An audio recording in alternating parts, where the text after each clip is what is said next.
Hello students. So in the last class we have studied about differentiation property and which is very important, that is in time domain multiplication leads to differentiation in the z domain. So in this class before I start proceeding about the studying about the further property, first I will solve one problem for you, then by using the property, how to use the property, how to use the particularly the time shifting property, then we will discuss further properties of Z transform.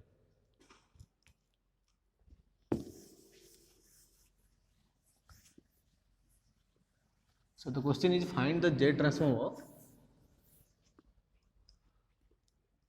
find Z transform of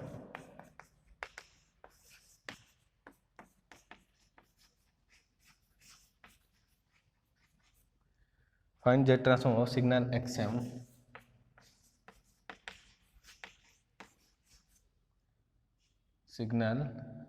find Z transform of the signal where x of n is equal to 1 by 3 whole to the power n minus 1 u of n minus 1.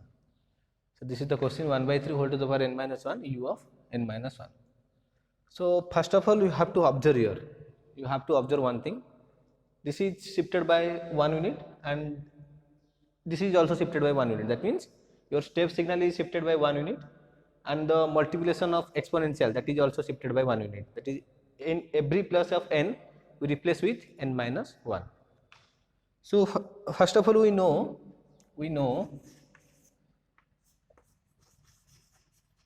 the Z transform of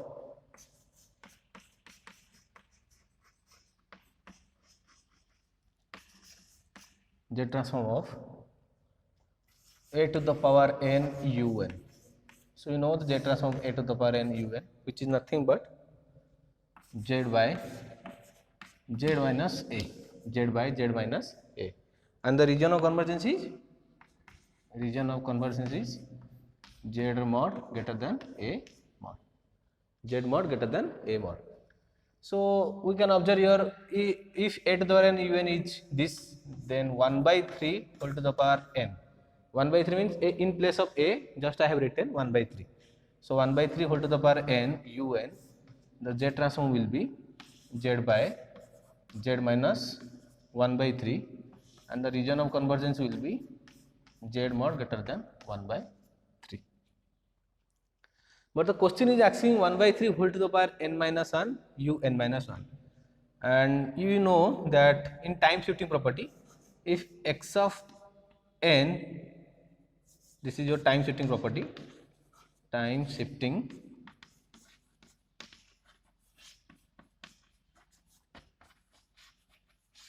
so from the time shifting property, if x of n having the Z transform is x of z, then what is the Z transform of x of n minus 1, which is nothing but Z inverse of x of z.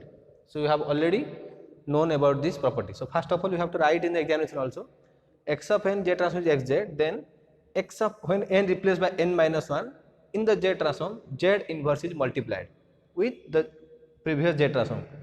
So for the original signal the Z transform is xz, and when you shifted the signal in time domain, what is happening, Z inverse is multiplied with the Z transform of xn.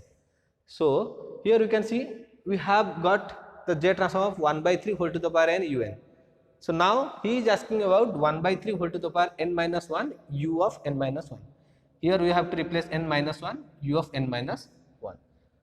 So we have to observe every place of n that must be replaced by n minus 1. खाली अगर n minus 1 यहाँ पे un में लिखा होगा तब आपको यहाँ पे मॉडिफिकेशन करना पड़ेगा, 1 by 3 whole to the power n minus 1 करना पड़ेगा, मतलब divide by 1 by 3 and multiplication of 1 by 3 you have to do. So by using this time shifting property, then what will be the Z transform of this signal? So Z transform of this signal is, so the question is 1 by 3 whole to the power n minus 1 u of n minus 1. So what will be this Z transform? So Z transform will be nothing but Z inverse multiplied with x of z. So x of z is here z by z minus 1 by 3, which is nothing but z inverse is multiplied with z. So z got cancelled out, z inverse is 1 by z. So 1 by z and numerator z is cancelled out.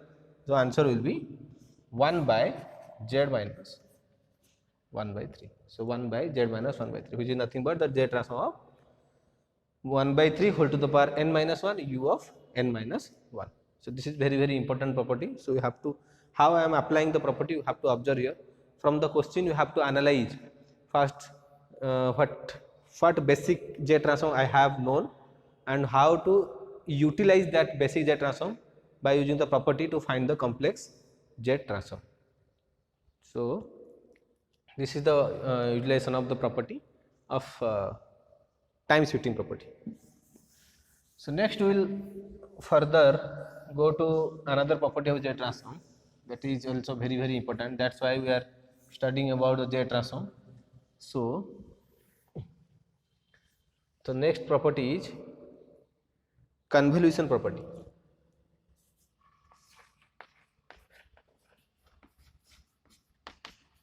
Convolution property. So this property is very important. Why? What is the meaning of convolution? Why I tell you we are doing convolution? Convolution is we are performing convolution in order to get the response of the system. If you know the input of the system, that is xn, and the system response, that is hn, and this convolution is only possible in LTI system, that is very important, linear time invariant system. Convolution property or convolution phenomena is applicable only to LTI system. So this is suppose your system, and now you are applying a signal x of n, and the system is having its response h of n. This is all time domain. Then what we are getting yn? Yn is nothing but xn convolution with hn. So time domain, how we are getting the output? We are just by doing the convolution we are getting the output, and we have already studied the properties of convolution in the previous chapter. So in Z domain, what we have to do here? Here in system you have your transfer function. Here this hn is here system response, but in Z domain we will say that this is the transfer function. So if you apply xn, xn is having Z transform x of z, hn is having Z transform hz, and this is known as your transfer function. Transfer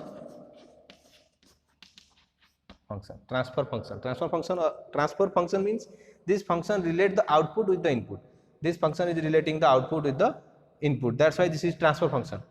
Transconductance you have studied in analog electronics. So trans means wherever I use this term trans, that means something is transferred from input to output. Something is transferred from input to output, and there we have to correlate with the output. That function going to relate the input with the output. So how it is relating, that we will see here. So hz is the transfer function, but hn is the system response.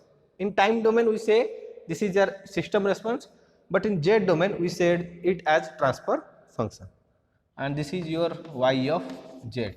So how we are getting y of z? So y of z is nothing but multiplication of transfer function h of z and x of z. So time domain convolution becomes multiplication. This is simple multiplication in case of your Z domain. So how easy it is to find the response of the system in case of your Z domain? You can see here. The convolution is obviously a lengthier procedure. So you have to involve a lot of summation and then shifting, then graphical method. This is very difficult method to find the convolution of an infinite series. But this is very easy in case of a Z transform, where we have known the transfer function hz and xz, input signal xz. We have to first of all find the individual Z transform and then multiply. That will give the output of the response. Then you have to again take the inverse Z transform, that will give the time domain response of the output signal. So you have to remember here, time domain convolution becomes multiplication in case of your Z domain. So this is your Hz is your transfer function and Hn is your system response. So in time domain we said Hn is system response,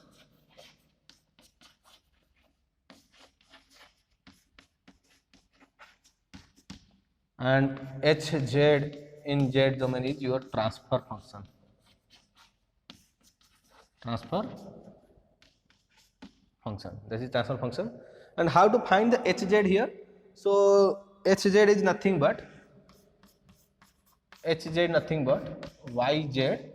by Xz. Hz is nothing but Yz by Xz. So that is how you find the transfer function. If you know the output and input, then the ratio of output to input always going to give you the transfer function of the system. Transfer function of the system. Likewise, we have already studied about transfer function in case of your control system, that is open loop transfer function, closed loop transfer function. There we have studied, but in our case we will also study about the open loop and closed loop. This is the transfer function for an open loop system. That is the this is the transfer function of an open loop system. So what we have to remember here? So what this convolution property said? So you have to remember here one thing, that is convolution in time domain, Xn convolution with Hn is nothing but multiplication in the Z domain. This is very important property. Many times they will ask you either to find the response of the system or to calculate the transfer function Hz. So that there we will use this property, that is time domain convolution is multiplication in Z domain. That dot indicates the multiplication and the star mark indicates the convolution. So you have to remember this important property. So next property that we will study about initial value theorem and final value theorem. So two types of theorem that is here helpful. So that we will study. First we will study about initial value theorem.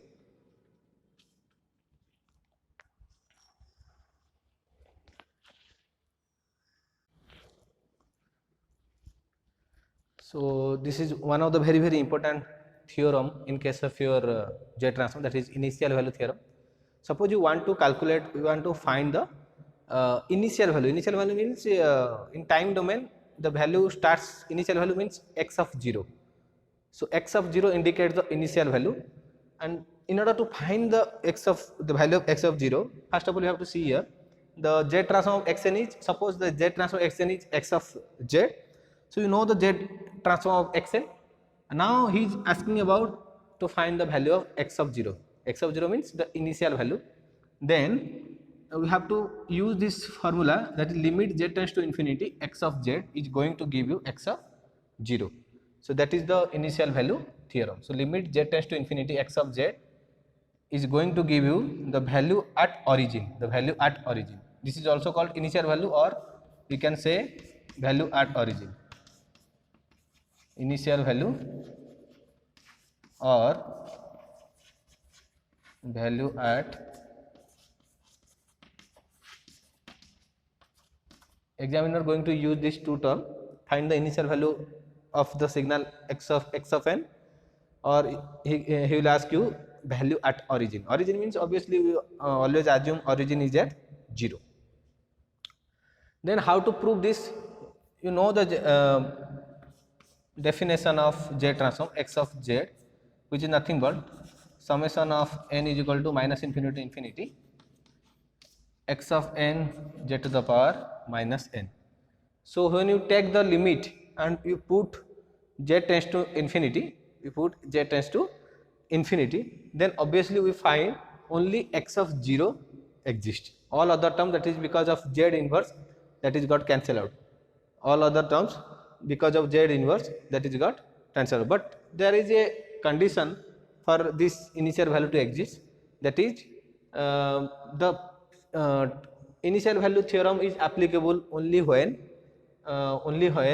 the system is a causal. causal system.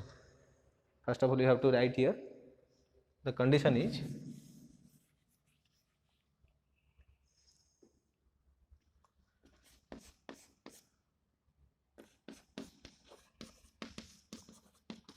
initial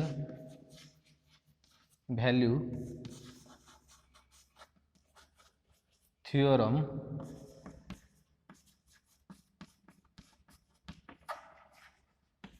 is applicable, initial value theorem is applicable only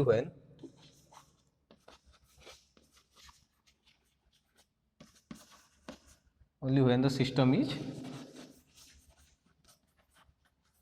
or signal is causal.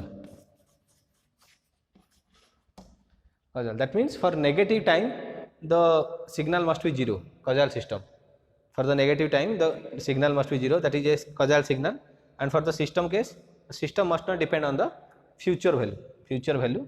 So the initial value theorem, you have to make sure that this theorem is applicable only when the signal is a causal signal. So I will solve some problem on this initial value theorem and final value theorem, but after teaching you about the transfer function, thereafter I will solve this property. By using this property I will solve 1 to 2 questions where it is applicable, where it is not applicable, there we will clear about this concept.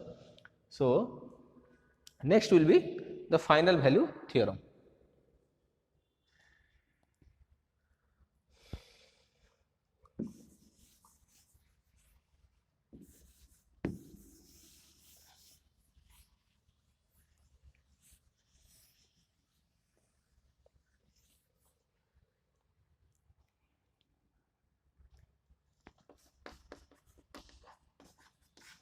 Final value theorem.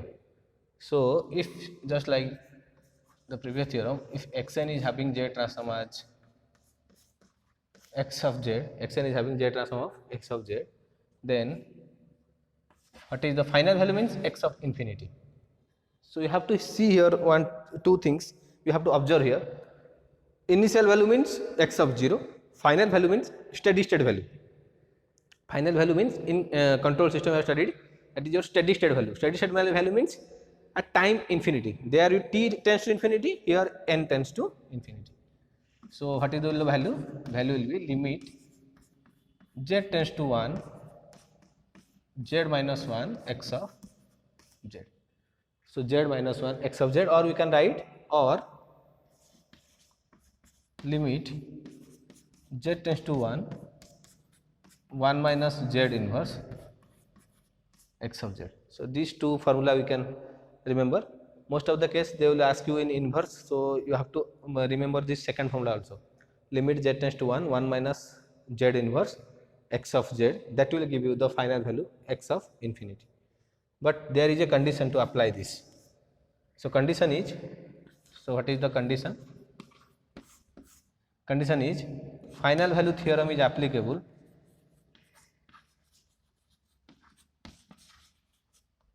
final value theorem is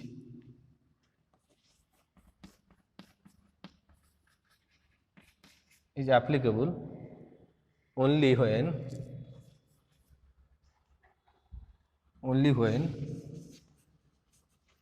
the system is stable. The system is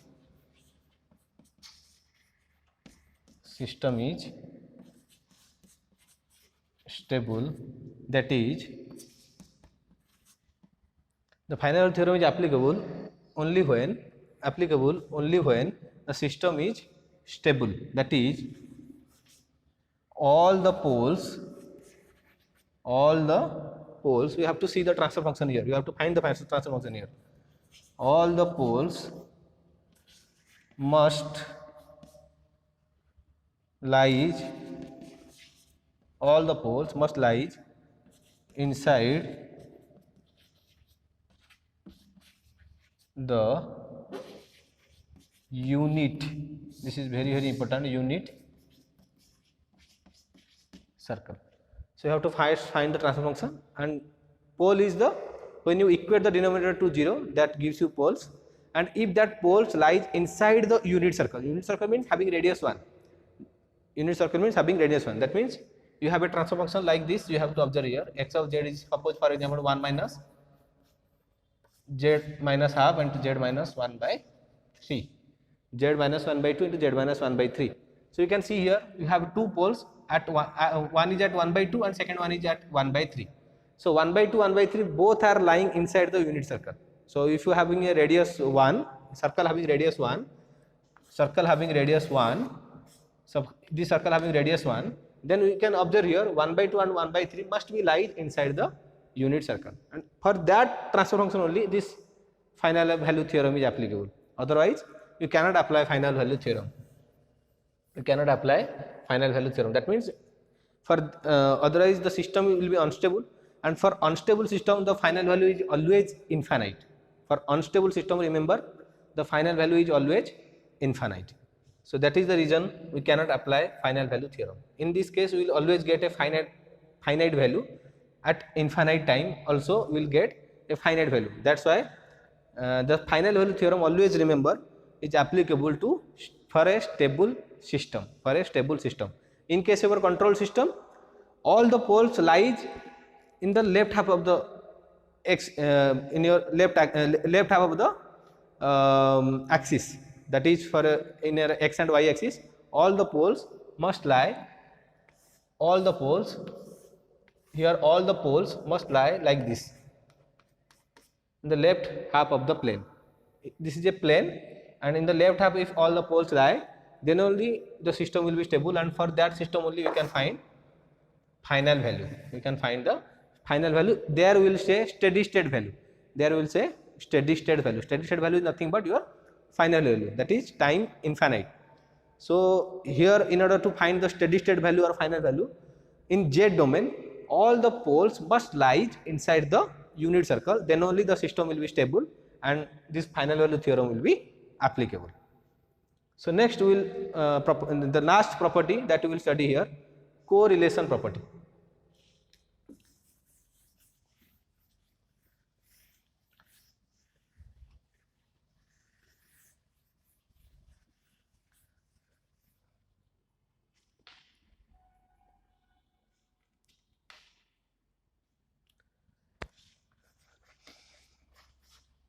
Correlation